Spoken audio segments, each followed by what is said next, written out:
Is the controlled explosion in East Palestine, Ohio. So, what would happen if every other industry that handles hazardous materials throughout the country had to respond to the East Palestine incident in Ohio the same way the nuclear industry had to respond to the 3 Mile Island incident?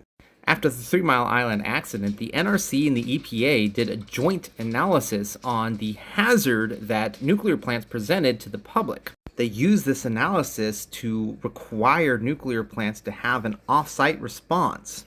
And in that analysis, they say that this response organization that costs millions of dollars per nuclear plant every single year has nothing to do with the risks that nuclear plants present to the public or the probabilities that they will cause any hazard to the public.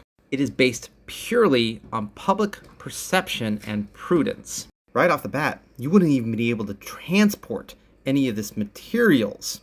Putting these hazard materials in those tankers and transporting them like they do, even though it does have safety regulations, would not be allowed anymore. They would be required to put this under extreme regulation. Every single transport container that has this hazardous material in it would have to be rammed into a brick wall using a rocket sled, dropped onto a hard surface on one edge. It would be required to be lit on fire, submerged in water, and there would be no allowance for any defects or leaks. Unfortunately, the costs of everything will skyrocket. So maybe they don't want to do that. So the requirement would be then that they would have to have an emergency planning zone throughout the entire country around every major railway and every major highway that carries hazardous material. If you were a county, state, or tribe that was along any of those corridors, you would be required to write a very extensive plan on how you would respond to any hazardous material accident.